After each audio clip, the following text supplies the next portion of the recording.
Scars and Spikes, Sydney and Henry with you. Tommy shortly. Tyler possibly.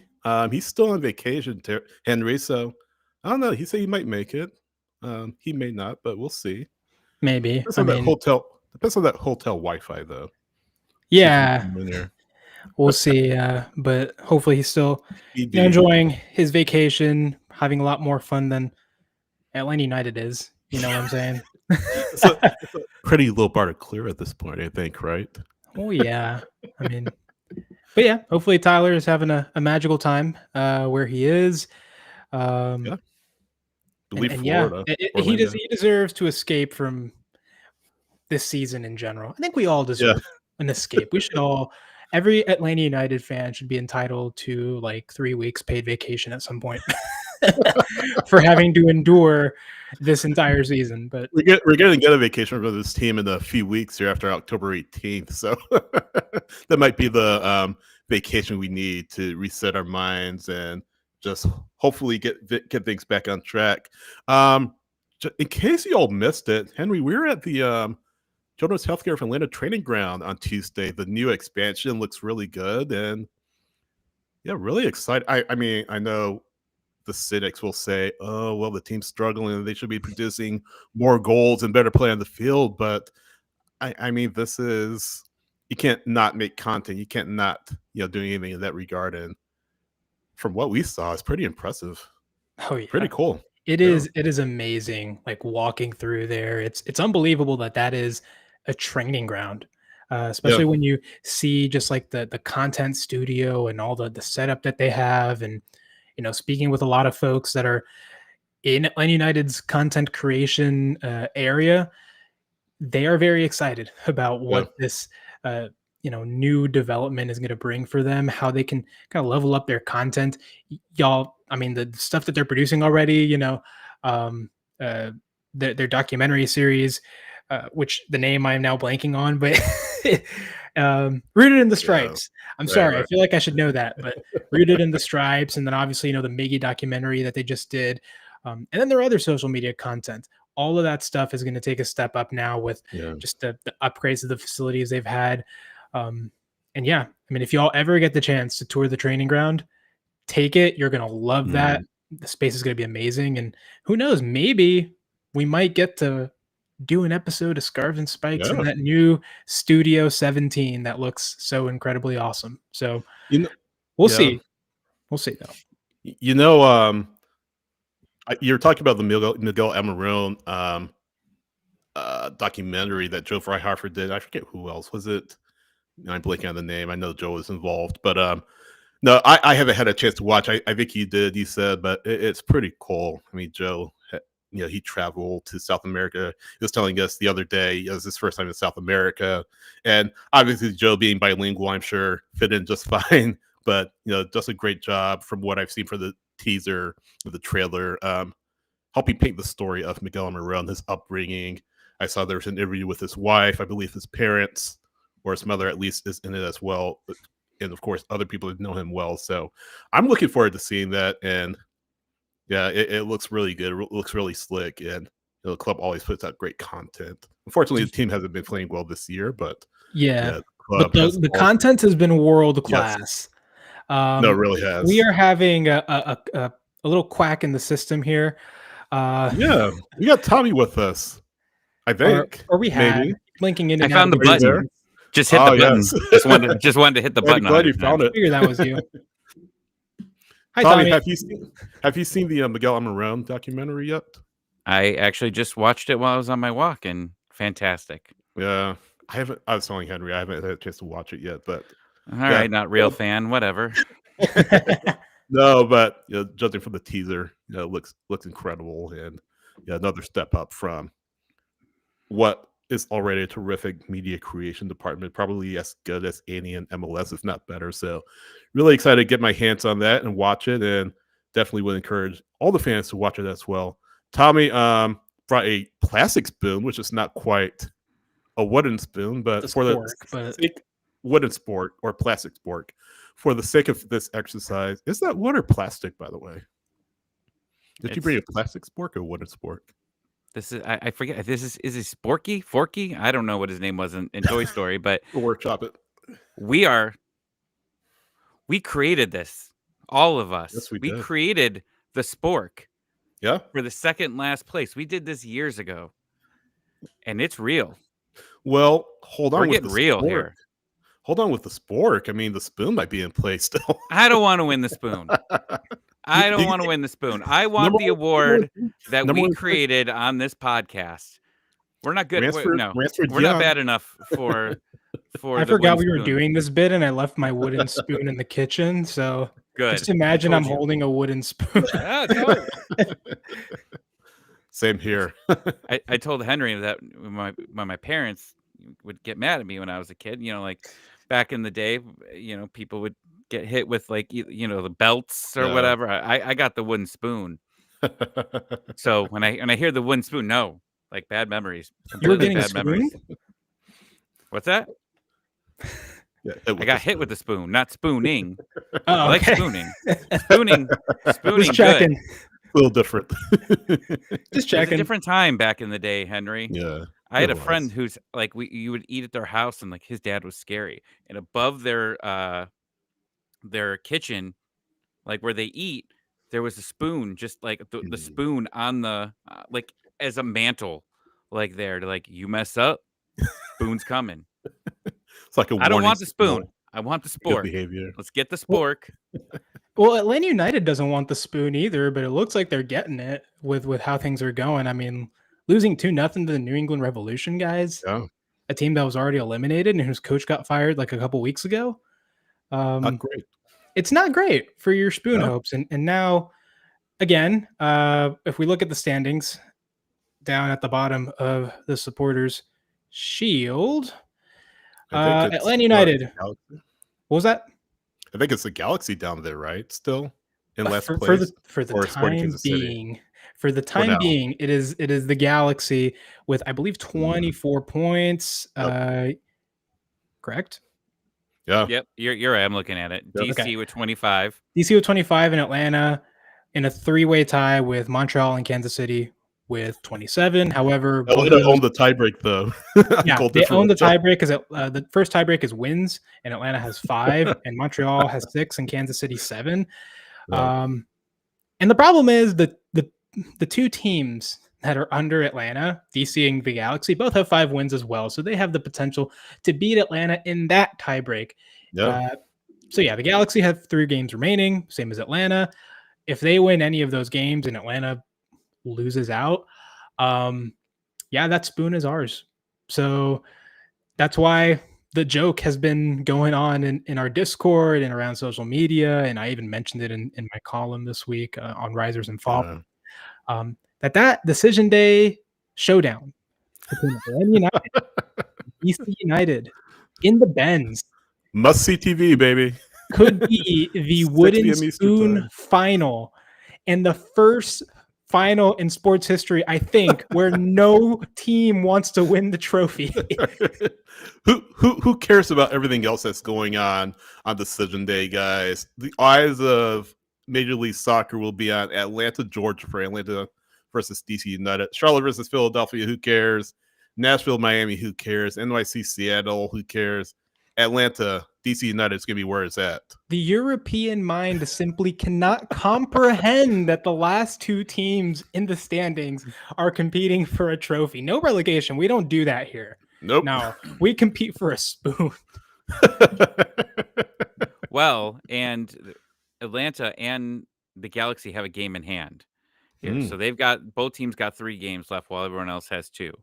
Yeah. The Galaxy have Dallas left on the road. Then they have Dallas at home. It's a back-to-back against Dallas. And then they've got Minnesota at home. Yeah. What do you think? Do they bring it home or do they hold off? I'm hoping for the spork. Let's just hope for the spork. But Tommy, we get a draft pick. Miss out on Ransford Dion, though. You do get a can't super reach for Ransford overall. We've told Gray, because Gray is obviously the twos, the academy guy, that if we get the number 1 overall pick, he's going to have to come on to every show and give us draft profiles. You're gonna have to wear a suit. We're gonna do ESPN graphics, do the pick is in type things. Exactly. We are going all out if we get the number 1 pick. The 2 pick, we'll have Sporks. We don't need Gray for Sporks, but if Gray wants to come on and talk about it, he's more than welcome to. Have him do his hair like Mel Kiper Jr. It would be fantastic. So Montreal has Nashville and Cincinnati left. I don't think that they're going to be able to do that.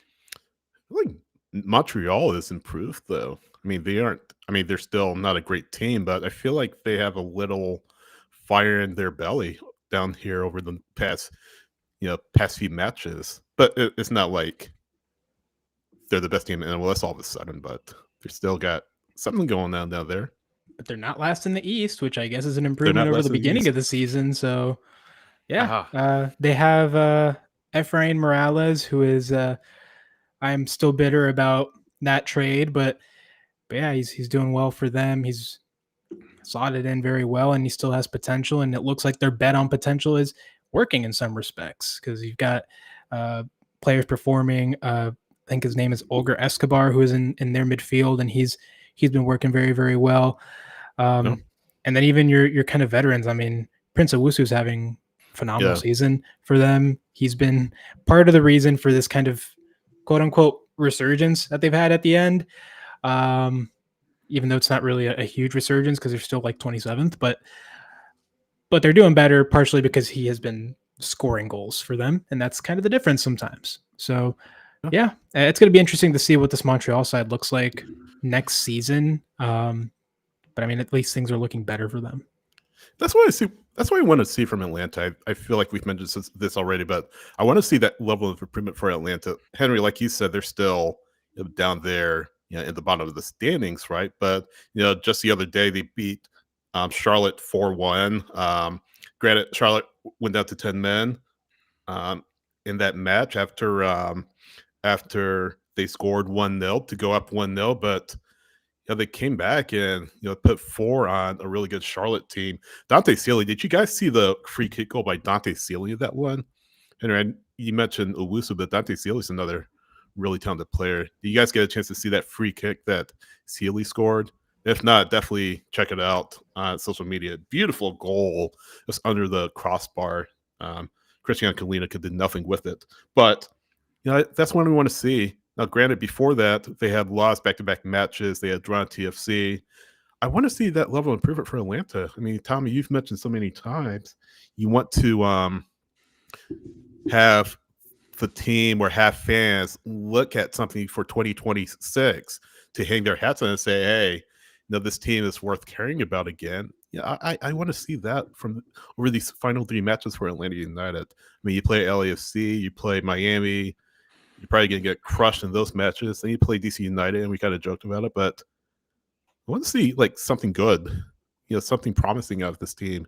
Somebody to kind of stand out and, just show that, hey, there's momentum for 2026. I don't know about Miami, though.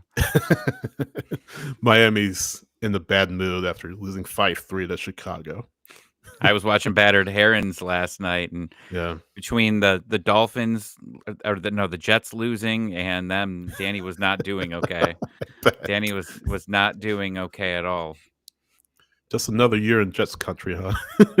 Yeah. Well, and he lives in Dolphins land, so he was rooting for the opposite team there. But whatever.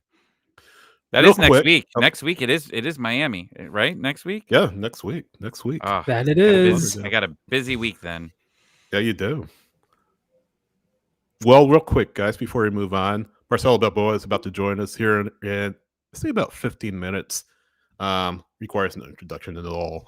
U.S. Men's National Team legend, former MLS player, MLS defender, number of years in MLS, and yeah, he's been on with us before.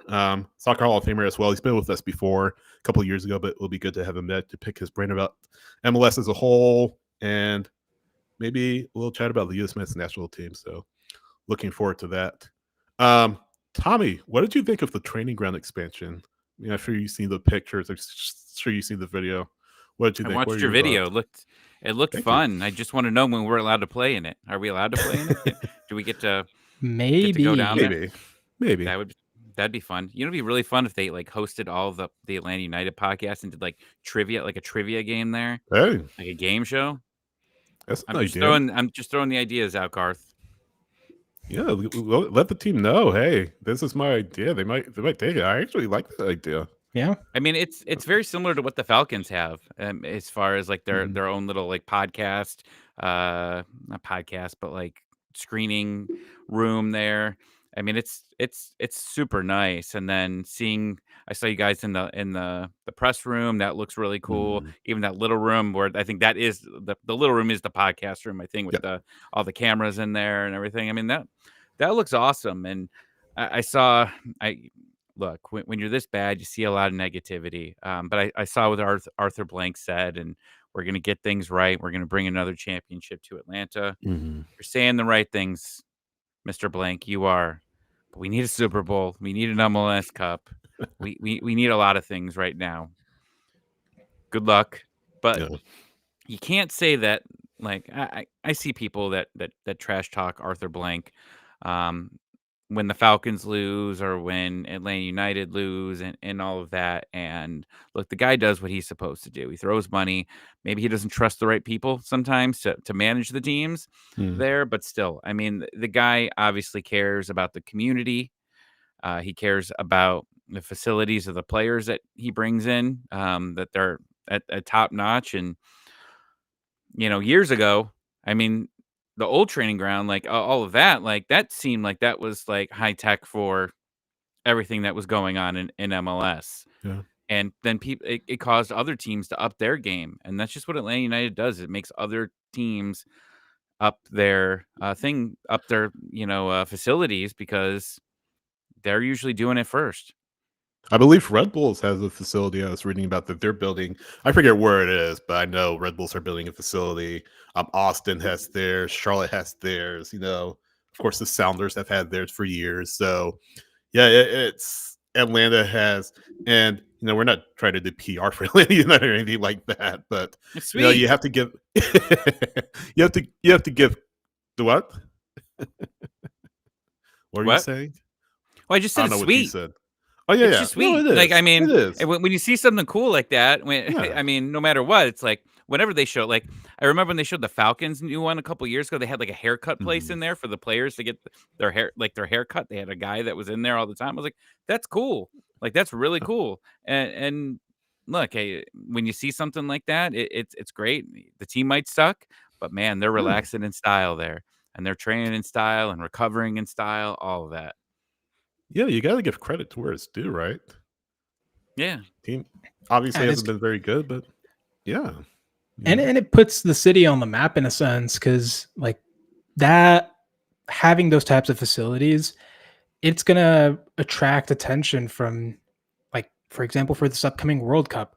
Yep. You're going to see top federations wanting this training ground, and I think, I don't remember if it was Demetrius or Skate that talked about it, but Yes, Demetrius. there were some top federations that already said, like, this is our top choice, depending on the draw, and they didn't name them obviously, but knowing that there are some top federations that are already interested in basing in Atlanta, uh, that is a big deal, right? And that expansion, it allows the clubless operations to continue throughout that. They don't have to stop, right? Because this World Cup is going to happen in the middle of the summer, in the middle of the MLS season, and so they don't have to stop their operations. They don't have to like adjust their training times or anything just because there's going to be another team in the building. No, like whatever federation it is going to be in that wing, and then the Yeah. first team is going to be in their own space, in their usual space. Zero interruption. It's separate. So it's all good, and yeah, it's great to have that here, and again, this becomes uh, a huge spot on the map in terms of soccer. Yeah. You have the stadium, you have the facilities. I think that this is saying another message that Atlanta is a massive city for soccer in the United States, and yeah, it has to be taken seriously like such. Yeah. And we also had a chance to take a look at the academy training room. So before, I believe the academy was training at the same place as the first team, but the academy now have their own gym. Henry and I saw it.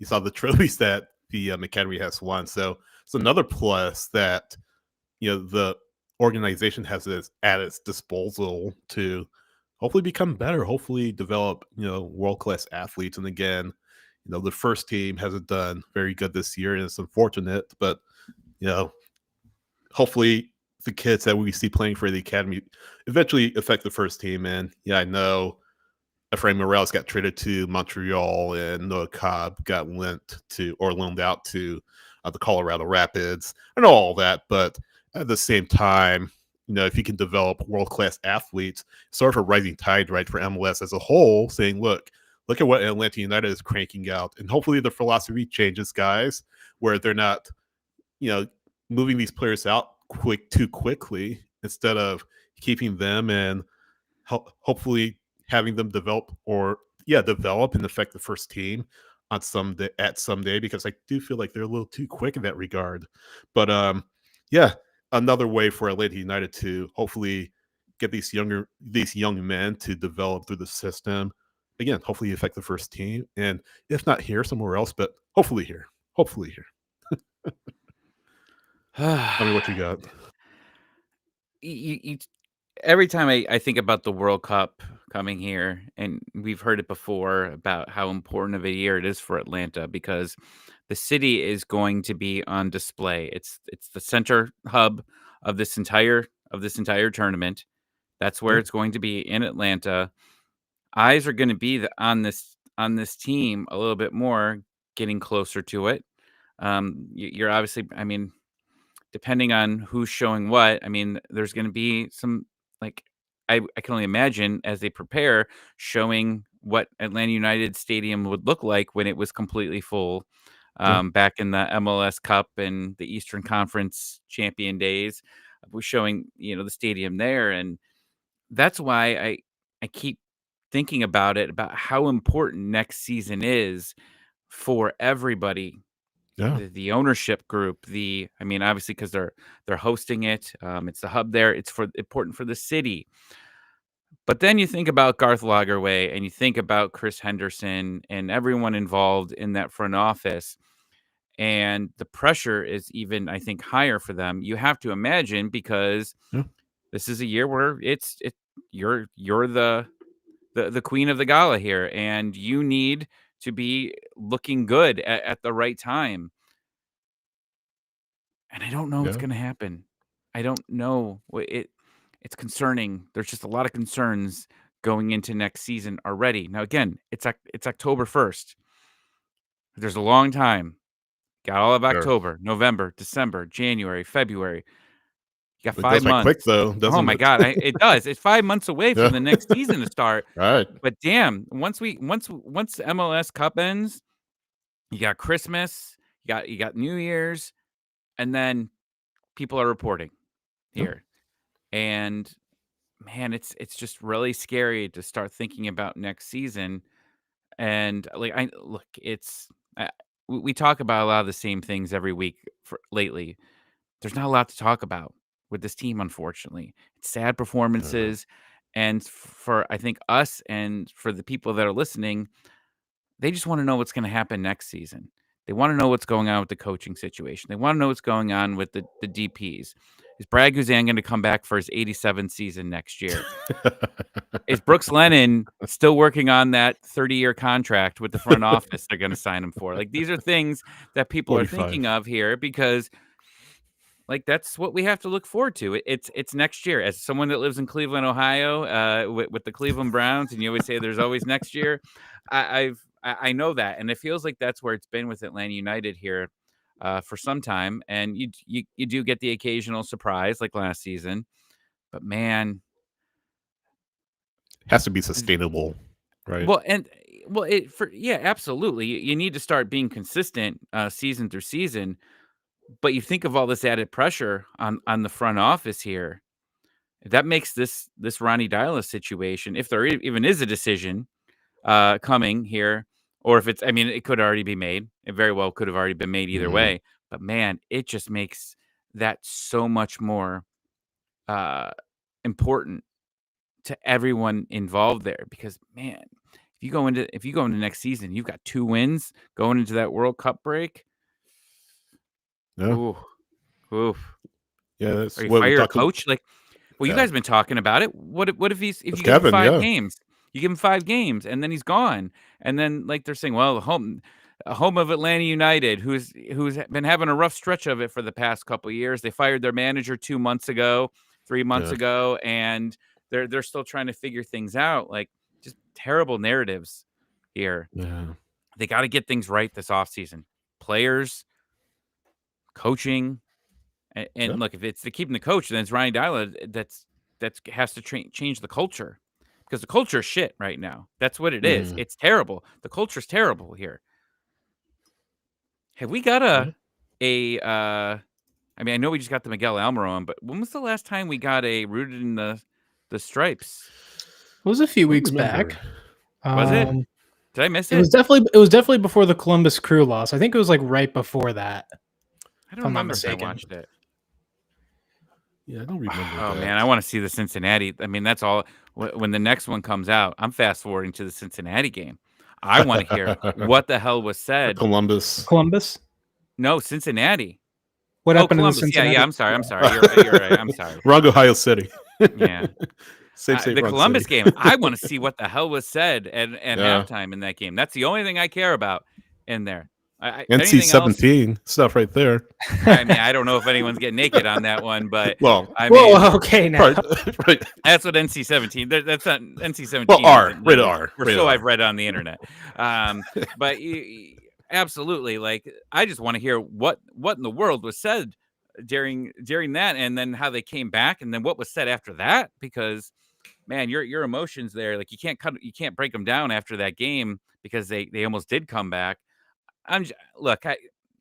These players, decisions have been made on them, but Ronnie Dyla, I want to know what the heck he's saying after these losses here. We know what he says in the post game. They're soft. Oh, yeah. All of this, we know that. But Yeah. for me, I want to know what he says to these guys after these games. And like, we've kind of heard it before, but man, I don't know. Yeah. I have some good news though. Oh, sorry. Go ahead. No, I mean, I'll take any news at this point. I have some good. Atlanta United too is in the playoff race, very thick of the playoff race. They have 1 game left. Well, let's call it 1 and a quarter games left, or something like that. Their match against Chattanooga FC was abandoned in the 31st minute due to the weather last week. It'll be concluded on Thursday, tomorrow, 1 p.m. Eastern time. It is a closed door match. It'll be streamed on this Next Pro website, and audio will be on Soccer Down Here. But guys, after that, Atlanta United 2's final match will be on Sunday at Chattanooga FC, 1 p.m. And depending on how things go over these past next few days here, Atlanta United 2 could be in the playoffs for the first time in club history. So unequivocally, Sunday is the biggest match in club history for Atlanta United 2. So been really good to see them, playing well. Guys like certainly Patrick Weah, who I believe leads the team in goals, but good to see them at least playing well. Good to see at least a part of the organization doing well. So definitely watch the twos, keep track of them, and hopefully they're able to make it to the playoffs, guys, for the first time in club history. They're in 9th place, I believe. I got to check, but I think they're in 9th place. 1 point or so out of a playoff spot right now. Up the twos. For sure. Henry, Tommy. Yeah, it's exciting. And Yeah. I think the best part about the twos is that you have a lot of these younger players that are potentially making their way up the pipeline.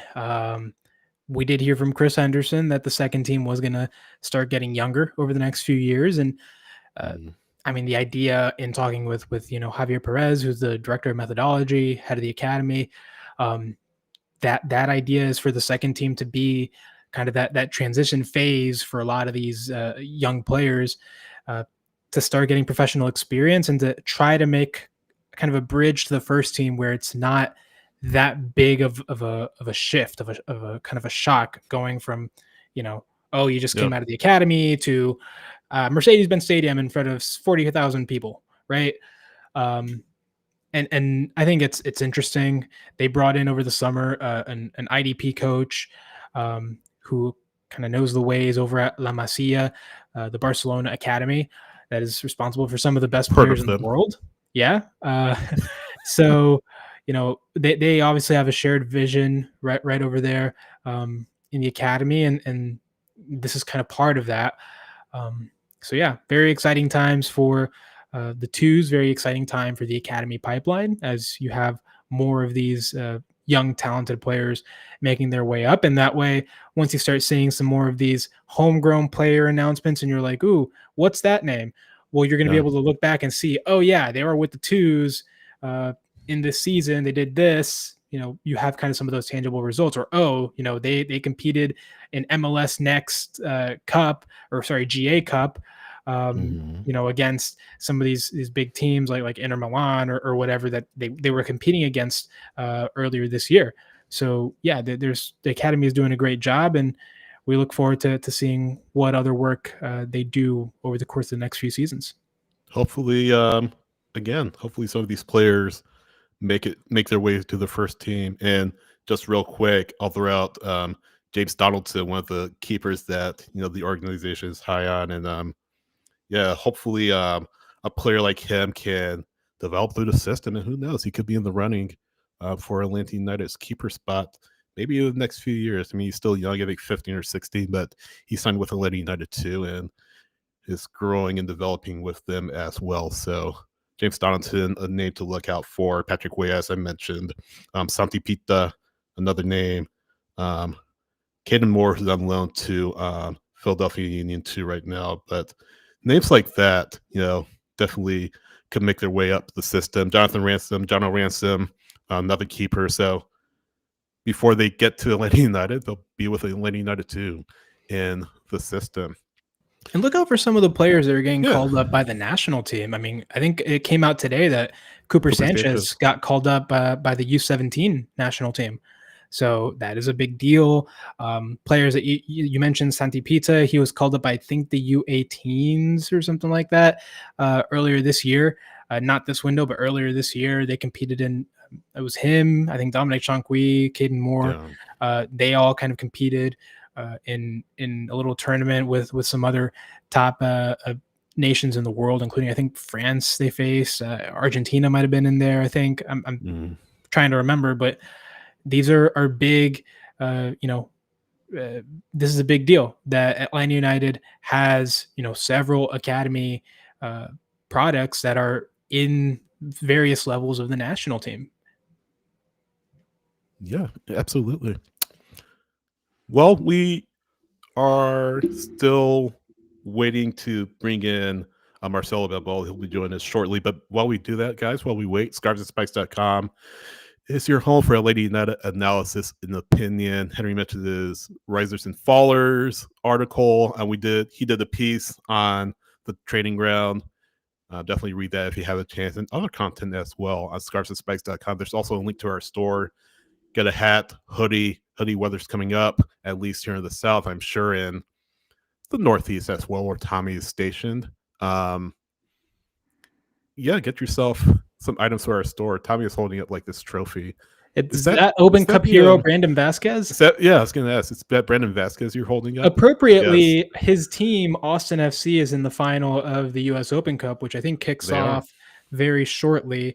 Brandon Vasquez is not part of that because he is out with a season-ending injury. Very unfortunate for him. He was having an Open Cup too. Yeah.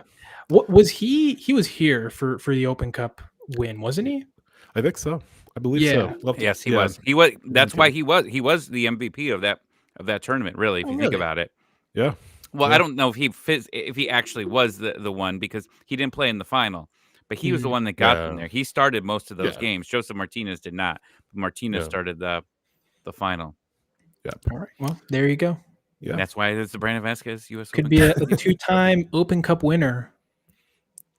Look at this, guys. I mean, we're creating all the trophies for Atlanta United to win. Like, I know. We got Brandon Vasquez. Brandon Vasquez jersey, the sport. We got the plastic spork. We've got it all here. Got a real trophy making shop here at Scarves and Spikes. You know what we need people to do, Tommy, though, and Henry, is go to patreon.com/Scarves and Spikes and help support Scarves and Spikes. We have 3 tiers.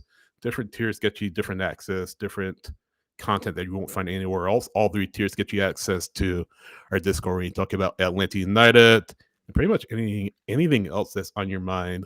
Scarvesandspikes.com. I already mentioned that. Social media, Scarves, the letter N, Spikes on X, scarvesandspikes.com on Blue Sky, Instagram and Threads, Scarves and Spikes, and of course, facebook.com/Scarves and Spikes. If you are listening on Apple Podcasts, Spotify, and iHeart, thank you so much. We are live Wednesday nights, 7 p.m. Eastern Time, Sunday nights after Atlanta United match days, Monday night with our MLS Monday show, 9 p.m. Eastern Time, Monday nights, and various content throughout the week on our YouTube channel. So subscribe to Scarves and Spikes on YouTube, like our content, share our content there. And if you're watching us live right now and you're not subscribed, please hit that subscribe button, hit that like button. It definitely helps us out a lot as we look to bring you the best Atlanta United coverage online. What else is on your mind, guys, as we wait for Marcelo here? You know what's on my mind? Yes. That this weekend Atlanta United plays LAFC. Oh, no. And, if it was the Olivier Giroud version of LAFC, I wouldn't be as worried. But this is the Son Heung-min version of LAFC, and he scored like 8 goals in 8 games or something like that, something absurd like that. But it's not even just him; it's Denny Bouanga going in on an absolute tear.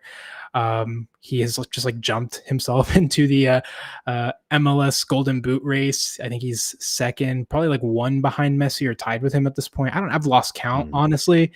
But yeah, they're absolutely going off. And I'm just saying, the Columbus Crew that was like what, 8th in the East or 8th or 7th in the East, put 5 on Atlanta United at home. I don't want to imagine what an LAFC with Denny Bouanga and Son are going to do at BMO Stadium. I feel like it could be a touchdown. It could be 7 goals potentially. I'm worried. I know these games don't matter at this point because Atlanta's eliminated, but man, it hurts to have just this amount of beatdown this far into the season.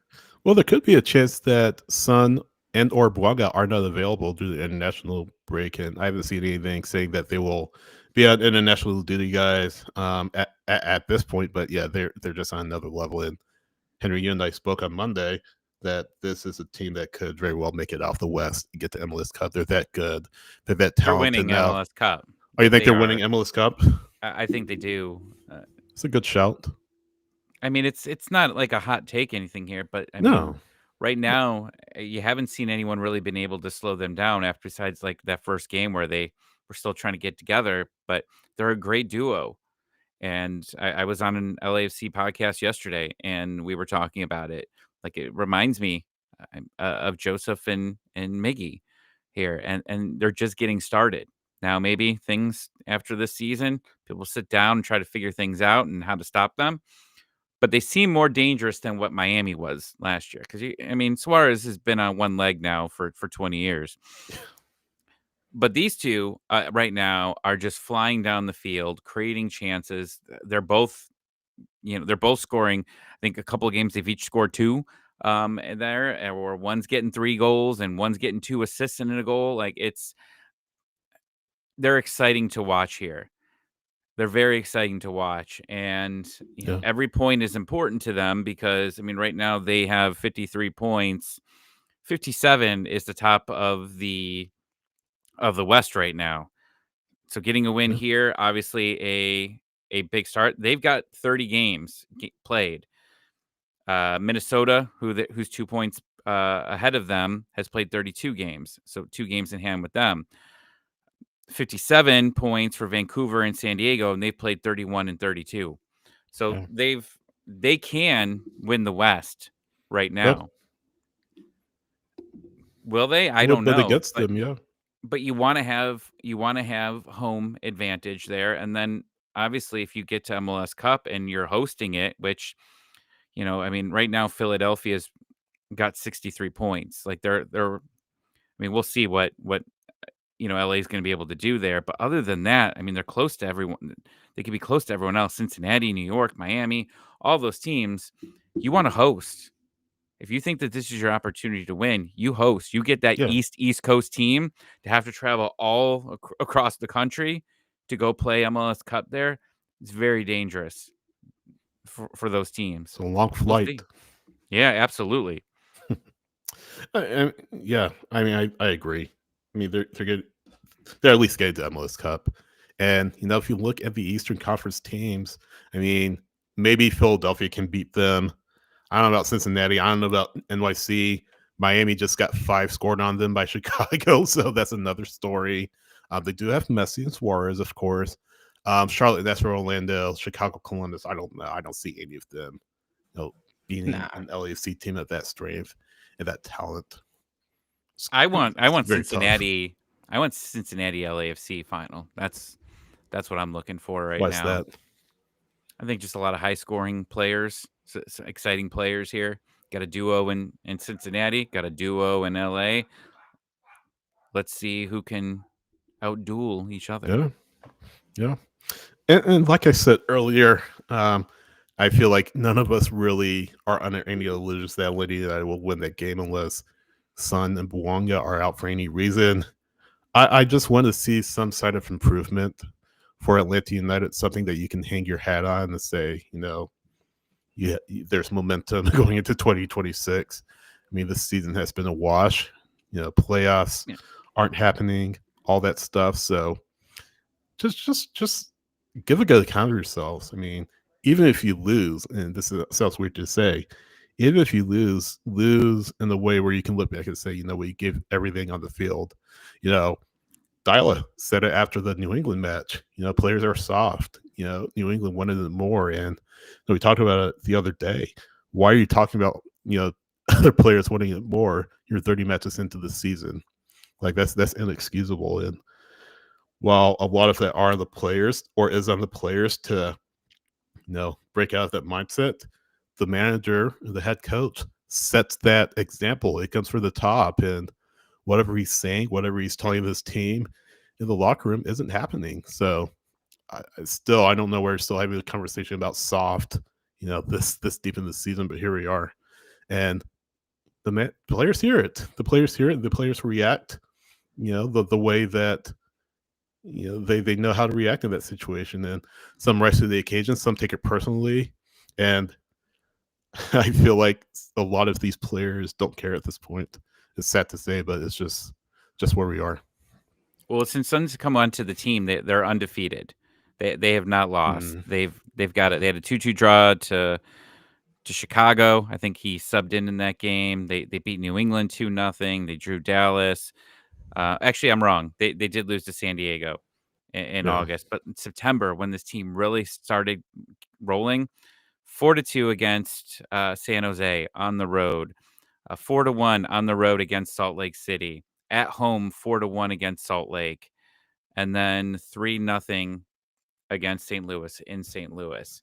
15-4 in their last 4 matches during this winning streak. They've outscored opponents. Wow, it's incredible. It's crazy here, and I don't know if a team is, as you get towards the playoffs, that there's going to be able to adjust to be able to stop them from scoring goals. I don't know if there is, and with Atlanta here, and we talk about the defense, like you said, Sydney, can they? I mean, right now, you look at they haven't not scored 3 goals in the month of September here. Can you hold them to 2? Is that a victory? Maybe that is something there. But you've gone into LAFC, you've gone to LA before, and you've had some surprising performances. Remember I think it was last year, Alexei Miranchuk had his first game. I think it was his first game in LA. I think so. He had a scoring chance. I think he hit it off the corner there. Had an opportunity. That's great. But can you at least keep it respectable I don't know what respectable is for this team and against this team. Our team against this team. I don't know what's respectable. Is 3-1 respectable? I have no Maybe. idea. I think they'd be lucky to escape with a 3-1, considering the team that LAFC is. Not even just talking about the players, but I mean the play style. It is set up to destroy teams like Atlanta United because they will murder you in transition, and they've done it so much because they have just so much speed.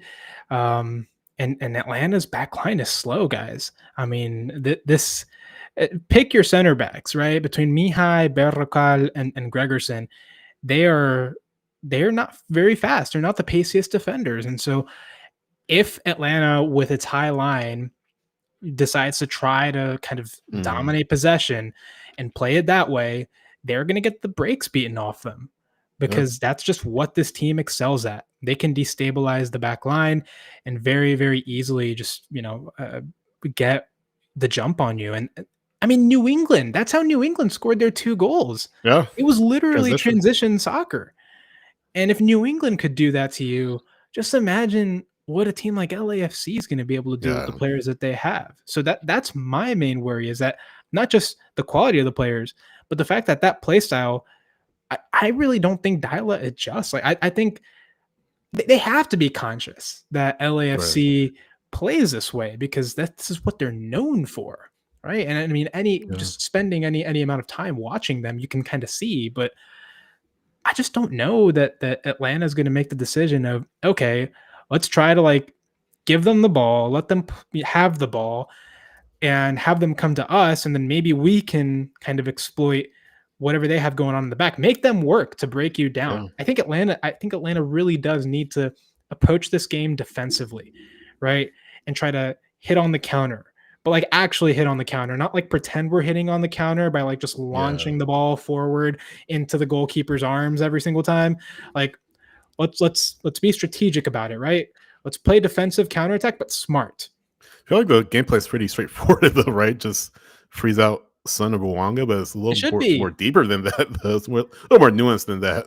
Well, yeah, of course, but the essence of it should be don't give too much of an advantage at the back, because if you have that high line, if you are pushing forward like that, then you're going to open a lot of room for them, and that's where they kill you. Indeed. It's interesting. I was just looking at the odds in Vegas, and Los Angeles is minus 240, which is ridiculous at home. However, there's a LA to win by 2 is plus 122, and that is very attractive.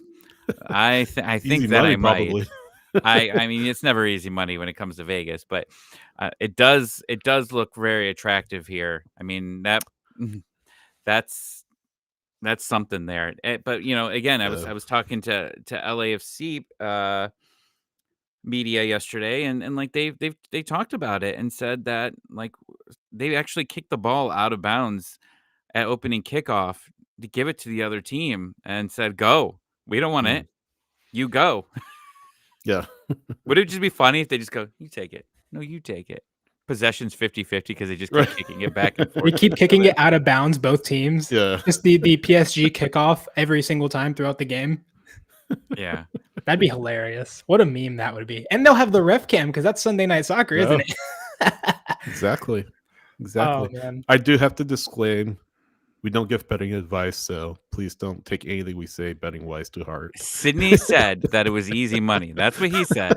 Not what Tommy said. That's what Sydney said. So it's tongue-in-cheek. Sydney told you it's easy money and to wear a bag over your head that says Scarves and Spikes for the season finale there. Everything nice and big. You need to do. He gives the best advice. I promise you. I promise you. Nothing could go wrong. Well, I think we got stood up. No, we're working on it. We're working on it. Okay. Yeah, we can just talk among ourselves while we continue to wait. But next Wednesday, I'm just gonna say it because it's gonna happen on Thursday. But next Wednesday, yes, we should celebrate my birthday. Oh, it's your birthday next week. It's actually on Saturday against Miami. Oh, okay. Spoiler: I will not be watching. Spoiler: Tina's fair. made plans. She actually asked me, she said, "Do you want to go out for your birthday, or are we going to stay home and watch the Miami game?" And I just busted up laughing louder than I think I ever have in my entire life. I said, What did "We you are tell her, not Tommy? watching this." I said, "I'm getting the hell out of here. We're staying home. We're watching the Oregon-Indiana game, and then we're getting out of the house. That's the plan for the birthday." But a little secret, and don't tell Danny and Chris, I've mailed them. I'm going on their show Thursday night to talk about the game. I have mailed them packages for them to open. They do not know what's in these packages, but there is some party favors, some Twinkies,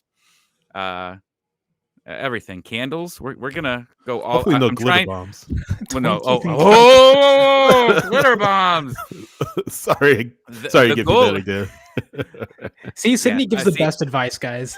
the best advice. But I am going for 3-time worst guest of the year, and I really had to ramp it up here. So Yeah, I might have put a clown nose in there for Danny to put on during it, but it is going to be amazing. So Thursday, you need to check it out.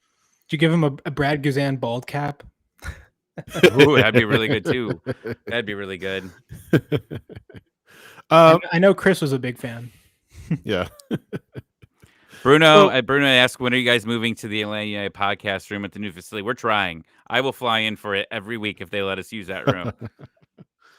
Excited for Patreon to help cover Tommy's travel cost.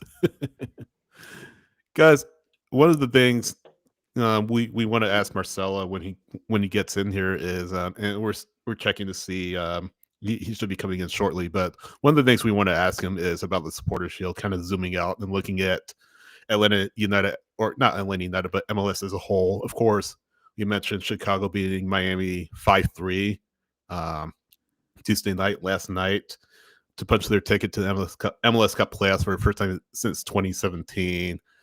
Red Bulls eliminated from playoff contenders for the first time since 2009. So we'll get his thoughts on it. Miami, of course, no longer controlling their own destiny after losing to the Fire. But yeah, I think the big question is it Philadelphia versus the field at this point? So we'll definitely ask him about that. We'll ask him about the Western Conference too. Of course, I'm sure he has some opinions about Colorado, the Rapids, his former team. So we'll pick his brain on that, how he sees the West is shaking out. But again, we have our MLS Monday show, 9 p.m. Eastern time every week. And then, of course, on Apple Podcasts, Spotify, and iHeart. Then you can watch, of course, on demand on YouTube. So we will definitely ask him about that, about those topics. And, of course, the U.S. men's national team, being a former USMNT player and a Hall of Famer. So it's the kind of topics that we'll ask him about. What else? US US U19. Is it U19 or U20? I always forget. Is it U19? What are we talking about? Cup? The World Cup this week? It's the U20 World Cup. U20 World Cup. I thought Luke Brennan and Noah Cobb are competing with the USA team. They're in Chile, which is fun. I've actually never been to Chile, but I've always wanted to go. Me neither. France on Thursday, and then South Africa on Sunday to wrap up the group stage. So best wishes to Luke and Noah. And then, of course, we mentioned Cooper Sand just earlier getting called up to the US U17's training camp. U17 World Cup is coming up soon here in the next few months, in November, I believe. So congrats to Cooper for getting the call up. U17 World Cup is in November. And where is that, Henry? Do you know where that is? Or the U17 World Cup is Qatar. There you go. Qatar. Took the words right out of my mouth. No, it's all good. I'm glad you found it. But yeah, so it starts November 3rd, and the U.S. will be playing Burkina Faso. And if I can find the other one, I'm scrolling through like 100 of these. Oh God, I'm not going to pronounce this right. Tajikistan, I think so. I think that's how it's pronounced. Tajikistan, and then there's one more that is the Czech Republic. So that is our group stage games. November 5th, November 7th, I believe. 8th. Yes. No, sorry, November 8th, and then November 11th. 11th. Yes. Yeah, so they should get out of the knockout stage pretty easily. So Yeah. I don't have any concerns about that. But Cooper Sanchez getting called up to training camp doesn't mean obviously he gets called up to the main U17 team going into the World Cup. But we'll see. We'll see. What's wrong, Tommy? The stupid World Cup and stupid Canada and this damn moose. This damn moose mascot. He's like your cousin. Are you gonna wear it?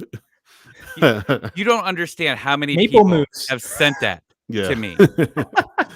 What do we think about the you talking about the mascots, World Cup mascots, Tommy? Yeah. What do we think of those, by the way? Yay or nay? Is that normally a thing that they have a mascot? I don't know. Yeah. They've always had a mascot. Yeah. What do you think? You didn't know? They have one for every World Cup. Yeah. Well, Shakira wasn't Shakira the mascot? Well, Shakira's not the mascot. She was like the performer at like yeah. Because like Shakira is a person. And Weezer was one year.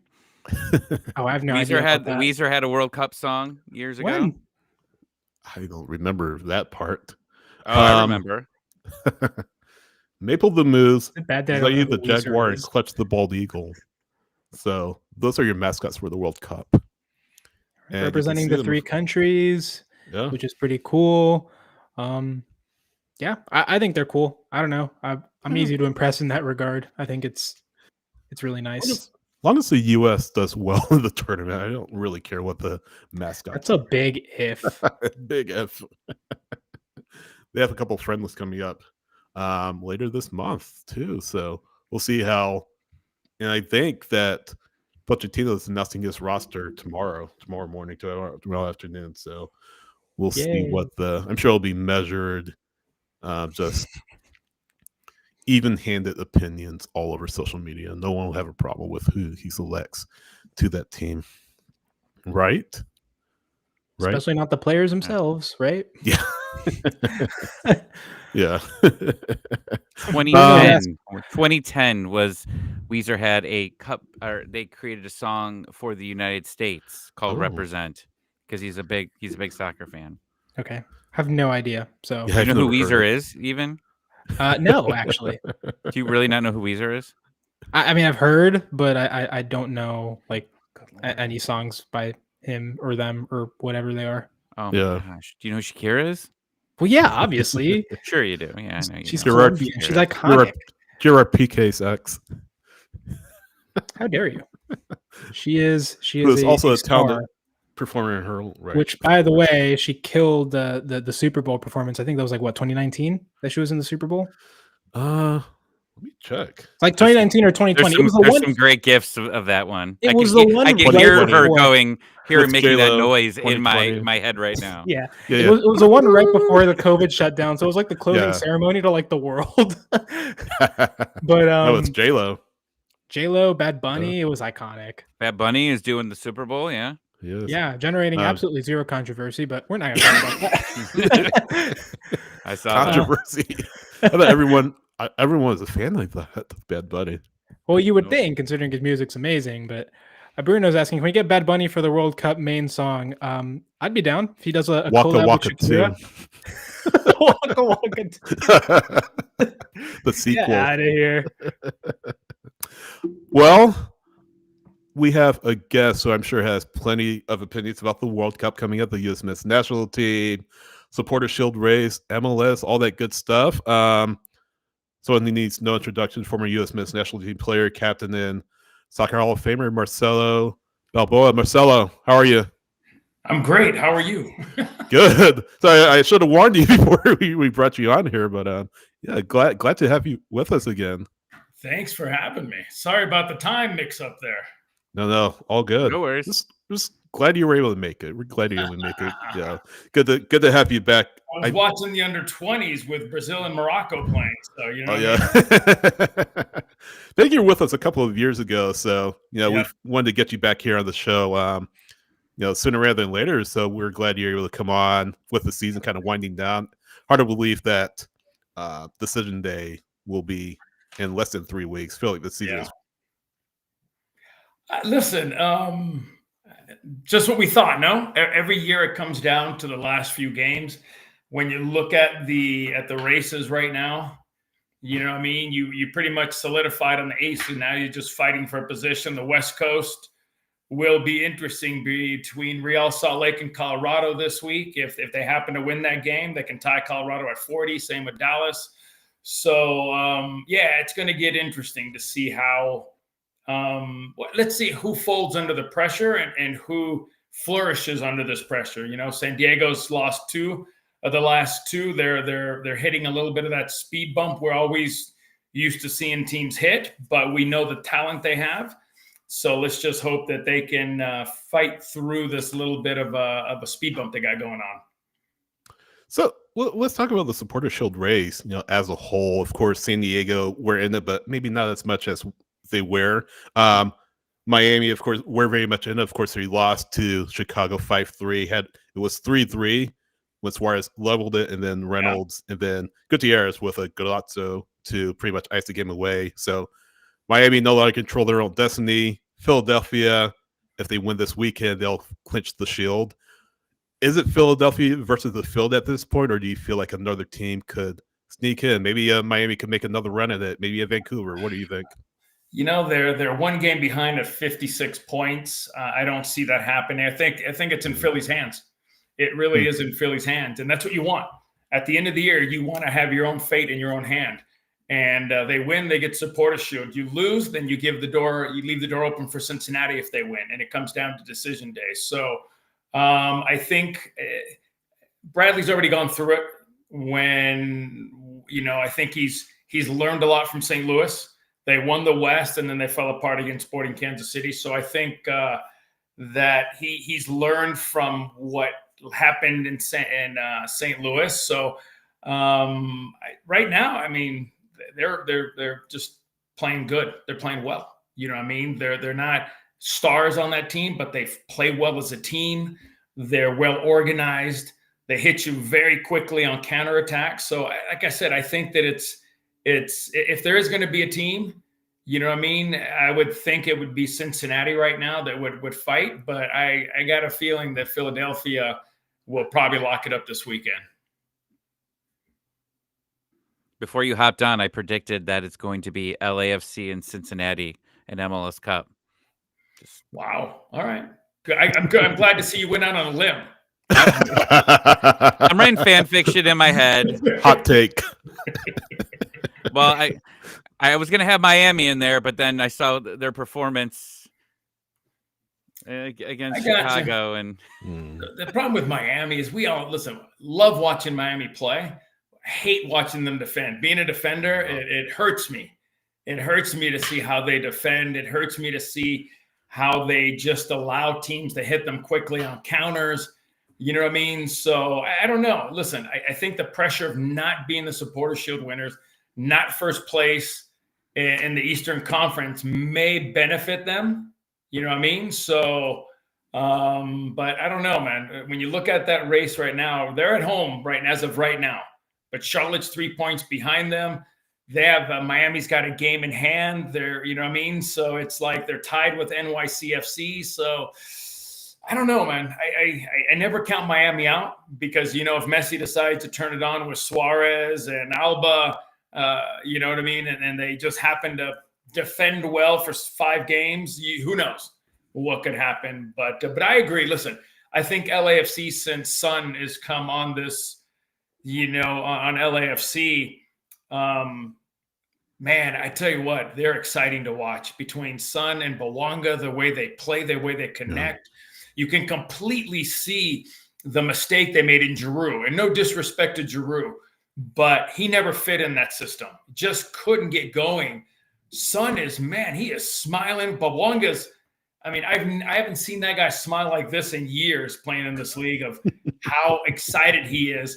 And listen, think of Bawanga the last 2 years. When do you ever see him pass the ball in front of the goal? He's passing the ball to Sun. He has an open. He could put it in. He tucks it into Sun where he's wide open. You're just like, okay, this team is going to be dangerous. If they can defend, that's the other thing. Defensively, if they can defend well, I'm going to have to agree on the West. I think San Diego's going to give everybody a challenge. I think Vancouver could surprise people again because they're starting to hit early season form again, but I think LAFC is going to be very tough to beat. Well, you said that watching Miami's defense hurts you. Yeah. Well, I'm gonna up the ante here. Have you watched Atlanta United defend this season? I'm not really sure they defended this year. No disrespect. Fair. No disrespect. Fair enough. I mean, let's be honest. They listen. They've struggled this year. Okay, and we're not used to seeing that from Atlanta. You know what I mean? I think that a good offseason for this group, let them come back rested, knowing Chris and that staff, they're going to make some changes during the offseason. And listen, everybody has a hiccup, okay, and a bad year. I don't see that happening again next year at all. At all. If it is, it's going to cost a lot of people their jobs. But I have a funny feeling that we all know what Atlanta's going to do. We expect excellence. We expect entertaining soccer from Atlanta. And this year, it's just kind of fallen apart. So there's going to be changes. It could be staff. It could be players. There's going to be movement. It'll be interesting to see during the offseason what Henderson does with that group. So, And it's funny you Marcelo, say that. Oh, sorry, Henry. Just a quick follow up. So Go ahead. it's funny you say that because before you hopped on, we've been talking about this with the decision whether Ronnie Dyla is going to be back next year. And it's so late in the season. We assume that he probably is, but we said the World Cup's coming. You know, the hub is going to be in Atlanta next year. Eyes will be on Atlanta. Yeah. And for the front office, one of the big things that you do is you hire a manager. Yeah. And this decision to bring him back next year, and if it does not start off good, I mean, we've talked about in this podcast for weeks, like, do you give him 5 games? Do you give him 10 games to see if you can turn it around? Hold on. The season's not over yet. You still have an off season. There's no guarantee. Is there a guarantee? Has the club come out? You guys are in Atlanta. Has the club come out and said he will be our coach next year? Well, we're just playing fan fiction if he does come back. But this is what I'm saying. Listen, you've got to see if there's a good fit. If there's not a chemistry between the coach and the players, then there's got to be something. And it's easier to get rid of, any coach than to get rid of 2 or 3 players. So I'm not counting anything out yet. I think that when you look at an organization, it's got to be respect throughout the club for the coach and the players and players to the coach. I'm not there. You guys are there more than I am, but there seems to be something not clicking. So when it's not clicking, you just can't snap a finger and say it's going to work next year. So I think that's probably the biggest decision right now that Atlanta's has to make is, will he stay? And if he is, then you got to come out and say, we're backing him. He will be here next year. But the club hasn't done that yet. And Marcelo, I'm just curious, from your perspective as a former player, you know, a lot of the rhetoric this season, when we talked to Ronnie Dyla, after the last game, even he called his team soft, and he's done that a lot this season. You know, oh, this team's soft. You know, the players are soft in both boxes, and he's repeated that, and then even saying that, you know, the other team wanted it more and such, and kind of all this dialogue. It seems like he's kind of calling the team out in some respects, calling the players out in some respects. As a former player, kind of how have you ever had to face kind of one of those situations? How have you reacted to that? You never call out your team in the media. You call out your team in the locker room. You call out your players individually in the locker room. You go after them in the locker room. In the media, you defend them as much as you can, because everybody will hear that interview the next day. Go from Pep, he even said it himself, I will defend you, to the media, but in here, we tell each other the truth. You know what I mean? So I'm not a fan of coming out, because there's always, the coaches could always blame the players, and the players could always blame the coach. I don't like the blame game. You know what I mean? There's got to be unity in this locker room. There's got to be respect for each other. When you start calling out players and you start calling out your team of being soft, players seem to shut down. And it seems like this team is shutting down a little bit, because no one wants to be called out, and there's no need to call out a player in the media or a team in the media. So I think his opinion, he can do whatever he wants. I've never seen things like that be successful, because the players quickly will be like, so we lost today and you had nothing to do with it. It's all our fault. You know what I mean? So I don't know. I've never been a big fan of calling out the players in the media, because you have to have their respect. And when you start blaming the team, and you're not taking responsibility, there's not a balance, and I'm not a fan of that. Yeah, and it kind of drives a wedge between the coach and the players, and on top of that, kind of creates factions in the locker room, doesn't it? When you have your coach saying that, right? Listen, the worst thing you can do is have a fractured locker room, okay? Because a fracture between the coach and the players. We've seen it before, where all the players gather, they combine, they get on this page of, we're going to do, despite what the coach says, we're going to do this. I don't know if that's happening and that was at a younger level. You know what I mean? At a professional level, you got to have the utmost respect for the coach, and the coach has to have the utmost respect for the players. And I know people will say, it's okay to call out the players. Why? Why is it okay to call out the players in the media so everybody sees it? Listen, there's a locker room. What happens in the locker room stays in the locker room. Go after your players in the locker room. Keep it in the locker room. When you get out to the media, you defend your players. We're getting better. We're trying this. Things aren't working today, but you know what I mean? But like I said before, for me, when you look at any sport, from basketball to baseball, when a coach starts calling out players and calling his team soft, it never really works out at the end. And it's unfortunately, it's shown this year with Atlanta. So I want to ask you about Atlanta's summer window and two of the defenders that. Bye. Right. But I want to ask you about sort of the new players that they've brought in. So two defenders they had, young defenders. Morales got traded to Montreal, and then Noah Cobb, who I'm sure you're familiar with, out there in Colorado on loan from Atlanta. But Atlanta signed Steven Alzate, used to play for Dyla at Standard, and then two defenders, Berakal and Mihai. How much have you seen of them, and do they look the part in your eyes? Listen, I don't get to do the East Coast too much. I've gotten to do Atlanta, I think, once or twice this year. Right. I'm a firm believer when Atlanta was at their best, take a look at the spine of that team. Right up the middle, it was solid. You guys are there every day. Tell me that's a veteran leadership. Your best players are right down the middle of the pitch. Exactly. Yeah. Exactly. So listen, I'm a firm believer. A veteran center back, a solid six. You know what I mean? A center forward you have. So listen, you've got great pieces. Let's be honest. You're missing a few, like other people are. You're missing a few of the key ingredients. You know what I mean? But again, it's easy to blame the players. It's easy to blame the players. You know what I mean? But I think that there's something not clicking between that coaching staff and that group of players. Because when you talk about Almiron, you talk about Lata, you're talking about good players, you know what I mean? And they're not playing their best. So again, I think Henderson will figure it out and get it straightened out. But he's got the biggest decision he has right now is, do we stick with the coach or do we not? That's decision one. From there, then you go get the players. Because if you're not going to stick with them, then you've got to get a coach right away when the season's over, and you got to start building for next year. You see, I have nothing to lose because I'm in Colorado. I'm not right. Yeah, absolutely. Listen, we're just talking soccer, and what we see on TV is the same thing you guys see and everybody else seeing. That there's a dysfunction somewhere in there. Something's not clicking. Something's not working.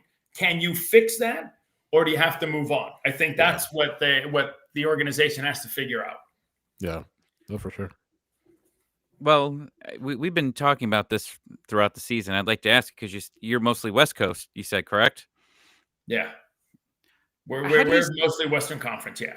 Okay, so curious about teams that travel. Because we hear a lot in the NFL about teams, the West Coast teams traveling to the East Coast traveling to the West. With MLS, and we actually were talking about this about MLS Cup, about how important the standings are going to be at the end of the year, because let's just say it is LA.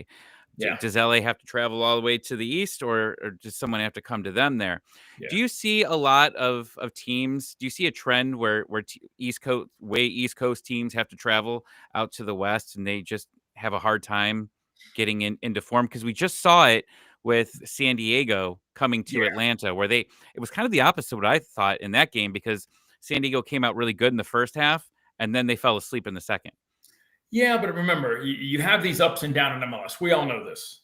where you go through these bad periods and how you get out of them. You hope you don't hit it at the end of the year. Look at Colorado last year, 3rd place in Leagues Cup. And then the last few games, they kind of hit this wall and they lost in the playoffs. St. Louis wins the West, loses, I think it was 5 out of 6, and then they get knocked out of the first round.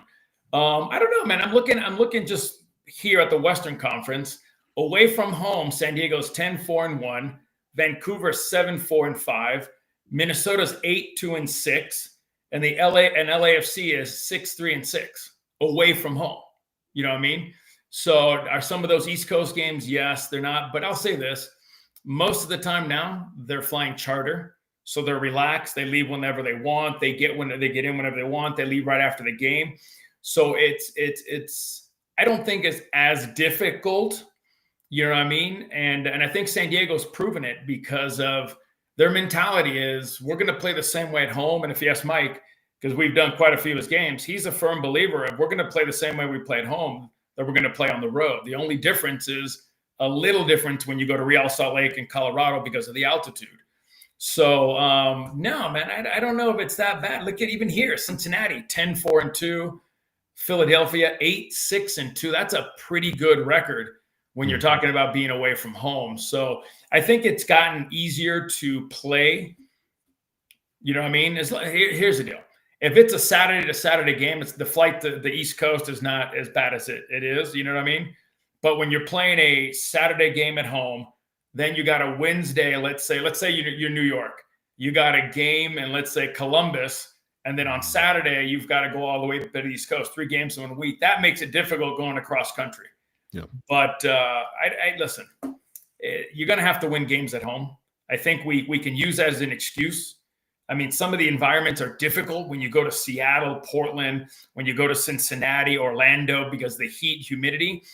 But good teams find ways to win. And I think you've seen a lot of surprises looking at a lot of the away records and the top 4 and up. Those teams are winning on the road. So they're finding the formula they need, but those are the teams that also spend more money than everybody else. So with Atlanta, kind of bringing this back to Atlanta going through almost now 6 years of trying to get back to the top of MLS, right? Trying to get back to where they were back when they started.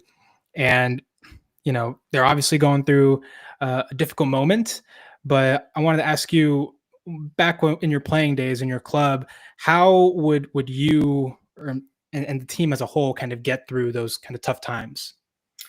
Listen, I think that right now you're going through difficult times. Okay. You're at a point where the season's almost done.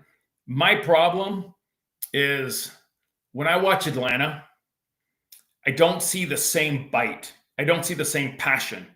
And that's with all due respect. And teams go through this, but I miss seeing that high flying, really quick transition team that can get into the attack and really hurt a team. You know what I mean? I see more of a possession, knocking it around. It slows down one side to the other side. And that's not what we're used to from Atlanta. So I think that they need to get back to what they used to be. And that means you've got to go out and find those kind of players that are gonna emphasize Latte up front. That are going to help Almiron do his thing. You know what I mean? So I'm not used to seeing Atlanta play the way they're playing right now. And it's not, I think a lot of the fans are upset too, because they want to see what they saw 5-6 years ago. They want to see a high-flying team, a quick counter team, a quick possession team that's always looking to break a line. Instead of making your first pass sideways, they want a ball penetrating, the midfield and turning and going. And that's what made Atlanta so dangerous with Tata. You know what I mean? Those were the teams I think the fans are hoping to get back. So you've made the right steps. Now you're again, you need to figure out, when you got Seba, I mean, let's be honest, you've got quality players, man. It's just a matter of, I think, almost taking the leash off the dog and letting them run wild in the mountains sometimes. I think you just got to let them go. And I think they're being held back. It looks like they're being held back a little bit. Yeah. Marcelo, we'll let you go here in a little bit, but we can't let you go without asking about the USMNT national team. Of course, has some friendlies coming up against Ecuador, and then your neck of the woods in Australia at Dick's Sporting Goods Park, which I'm sure you'll be at. Yeah. So So I want to ask you kind of a twofold question. Yeah. Pochettino, his evaluation process has gotten a lot of heat on social media. Yeah. Do you kind of agree with how he's evaluating players at this time? And then just kind of gut check, how do you feel about the state of the team heading into 2026? A really important year with the World Cup. Yeah, listen, I'm not one of the ex-players who's looking to get a lot of likes and clicks on social media. I'm a firm believer of staying behind my team and staying positive. You know what I mean? Mm-hmm. We're less than a year away. Are they getting some good results? Not at all. They got one the other day, which was a good result. But listen, like any league, you're gonna have some great days. You know, for 3 years we beat Mexico. We were winning games in CONCACAF. We won Nations League. Nobody was complaining. Correct? Yeah. Not a word. Now we have a hiccup, and the first thing people want to do is jump on the bandwagon and be negative. You know what? None of us have been a national team coach. None of us are in that process as a coach trying to find his best 25 players, we'll say. So who are we to judge how he's doing things? It's easy to sit on the sideline when your job isn't at stake. It's easy to criticize a coach when your job isn't there and your job's not on the line. You know what I mean? So listen, at the end of the day, when the World Cup starts and the World Cup ends, we'll be able to sit here and say, man, we made a huge mistake, or damn, we made the right choice. We made it into a quarterfinal and everything worked out great, right? So the fun part now, between now and the World Cup, we're all going to criticize. We're going to attack people. We're going to have our opinion everywhere. I'm a firm believer of staying positive. I think this team will do well. I don't need to beat it up. I don't need to say this kid doesn't have the passion. He doesn't care about, you know what?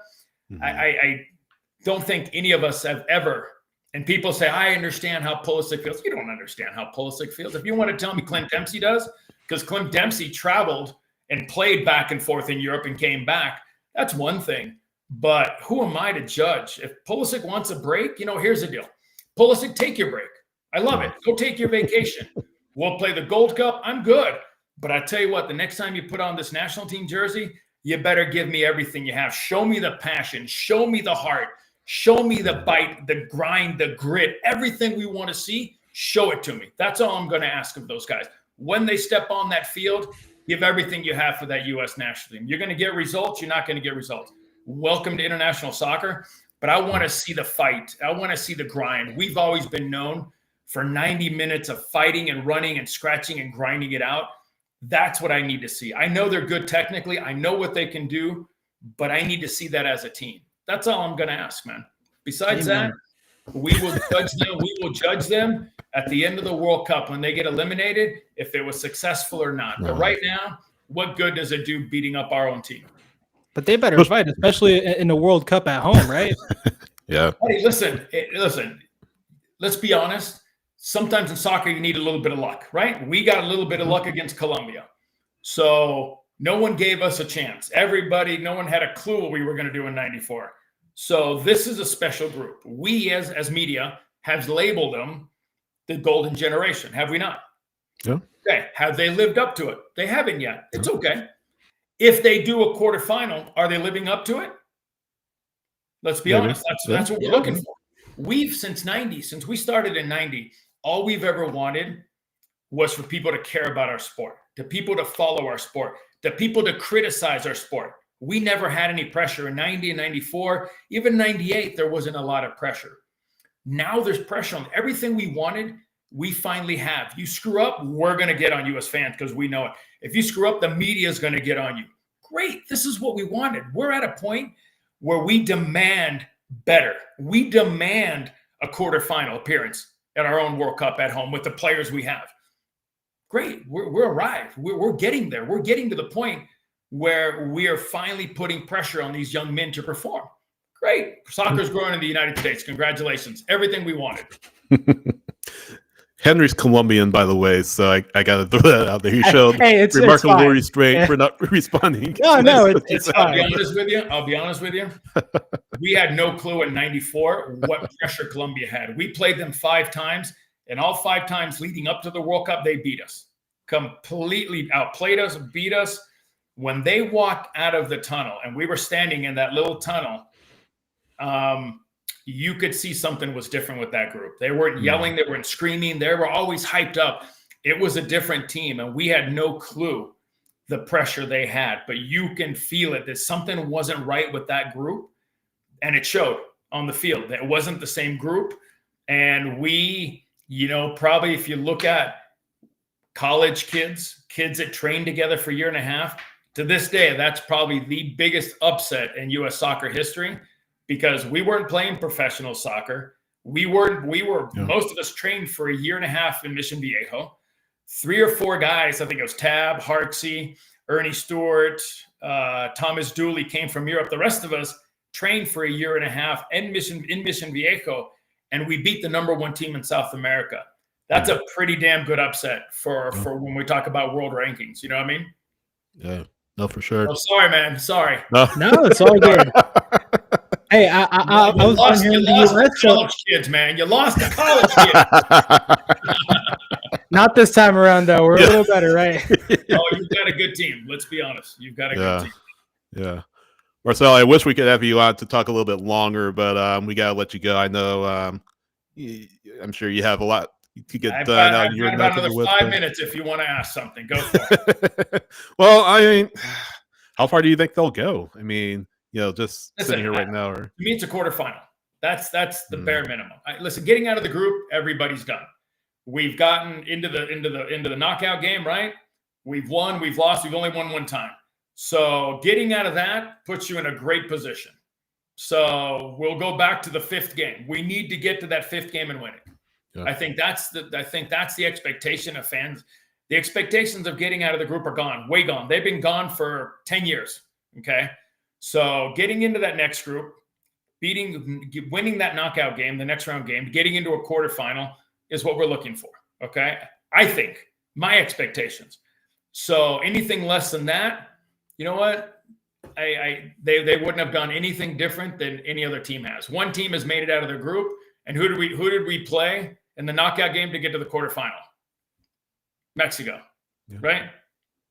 So again, one group has done something to get into that quarterfinal against Germany.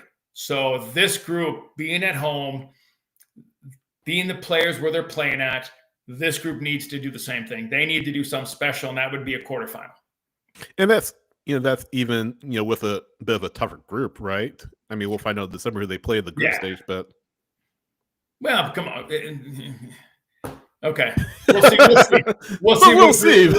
But no, I agree with you. Canada, I agree with you. We'll just see what Mexico, Canada, and the U.S. get. We'll go from there.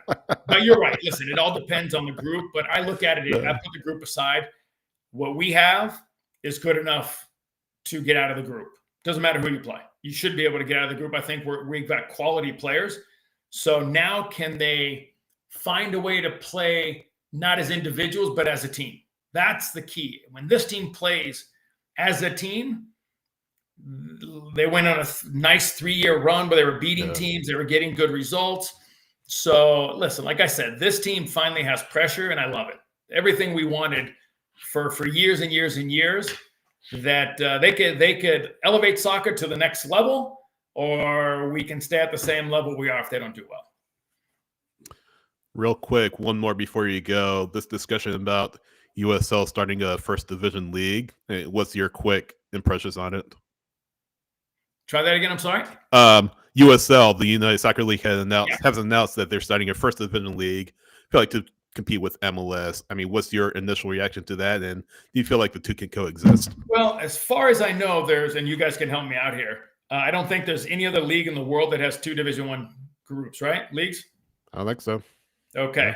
So why, now that the World Cup's coming here, why would FIFA grant USL a first division ranking in the United States to compete with MLS? Yeah. Does that make sense? Not to me. I haven't read everything about it yet. I saw it the other day, but as far as I know, nowhere in the world are there 2 first divisions. One's a first division and one's a second division. So FIFA is going to have to approve this. U.S. Soccer will too.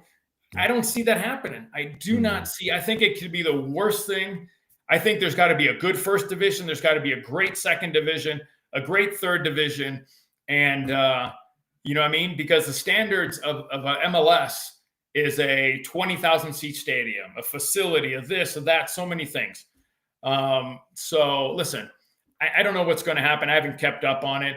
But as far as I know, from Argentina to Brazil to England, Germany, the best leagues in the world, there's one Division I, and that's it. Yeah. And everybody else, Division II, Division III, Championship, all the above underneath that. So I don't know why they would FIFA would try to experience, or U.S. Soccer would experiment with 2 first divisions. You know what I mean? Right. So, I mean, listen, I love USL. You know why? Because they're creating more teams and they're creating jobs. And when you create jobs, that means a little 5-year-old boy has an opportunity, a 10-year-old boy, a 15-year-old has the right to dream, to be able to play professional soccer. That means they're opening up more jobs. And to be able to play the sport that we've played, that we love, and to make a living at it, there's nothing better in the world, because as a kid, that's the dream, man. The dream is, can I put on a professional jersey? Can I walk outside in front of a packed stadium and be able to do what I love to do? So I love the fact that there's more jobs. Men and women are opening up for these young players to live their dreams. Yep. Marcelo, it's been great to have you. A lot of great insight, a lot of great conversation. And yeah, we would love to have you back at some point. You talk a little bit more, but yeah, whatever really you want. God, you know, I don't have much of an opinion. You know what it is? About 4 years ago, I've always been a guy who's kind of kept his mouth shut and let the Lexis know when all this. Right. And it's weird. Over the last 4 years, I've kind of just found my own voice of having my opinion, and you know, and it's been kind of fun. No complaints. Yeah, we love it. Marcelo, thanks a lot, and yeah, hope to have you back at some point soon. Anytime you guys want. Have a blessed night, boys. You too. Thank you, Marcelo. Thank you. All right, guys. Marcelo Balboa. Legend. What a great chat. Legend, former captain. I love how he closed with, like, I don't have many opinions, and yeah, he had a lot of good ones in this episode. Yeah. So No, absolutely. definitely should have him on a lot more. I think I really liked the insight that he gave. So for sure. That's really, really good to have him on. Really good chat. For sure. Prediction time. Let's do it. 7-0 LAFC. All right. Hit the music. What's your prediction, Tommy? Oh, okay. Oh, no, I forgot how to turn it off. Yeah, the outro road. I got you. You fool. What do you got? Be realistic. That plus that the minus 1.5 Like you goals have is really calling my $1,000 on name. this game. I'm gonna say 4-1. 4-1 LAFC. Yeah, I think I see it 3-1 or something like that. Oh, way too 3-0 or generous. What something. are you talking about? Are you assuming that Son gets taken off in the 20th minute? Like Rossi did in the Atlanta Columbus game. What are we doing, y'all? We can be honest. This is where we are. 4-1 is really good. That's like, get out of here. It's actually incredibly generous to Atlanta United, I feel like. Way too generous. You kind think of they're gonna flatters score? Atlanta. How are they going to score? Right. They didn't Stian score against the Bergerson back Revs. Do you think they're going to score away to LAFC? I know. I mean, they don't have Own a lot goal. of clean sheets. Own goal. Jeez, Yeah. it'd have to be one heck of an own goal. Yeah. I mean, Anything else? Or Tommy, I know they've you had one clean you were sheet looking in at there. September. Salt Lake scored 1 goal on them each game. They did shut out St. Louis. Mhm. God, I would take RSL over Atlanta right now, honestly. At least One RSL has a might be chance at going the to the playoffs. playoffs. The other Yeah, has exactly. nothing. The The other other has a not. chance at the spoon. Yeah. Yeah, no kidding. Someone saying 2-2 in the chat. Yeah. Sure. I would love that. I thought he said 2-1 Course, the originally. Peruvian knows no ball. Hit the music, man. Henry, where are you on social media? I am at H.A. Higuita pretty much everywhere. Thomas, where are you on social media? Tommy ATL 96. I'm at SH Wrights on X. SH Wrights on Blue Sky as well. SH.soccer on Instagram and Threads. Scarves the letter and spikes on Instagram, or Scarves the letter and spikes on X. Scarvesandspikes.com on Blue Sky. Scarves and Spikes on Instagram and Threads. Facebook.com/scarvesandspikes. Like, subscribe, share our content on YouTube. Subscribe at Apple Podcasts, Spotify, iHeart, and rate us 5 stars. As we consider Atlanta being in the wooden sport race or the plastic sport race or whatever, we bid you farewell. And hopefully 2026.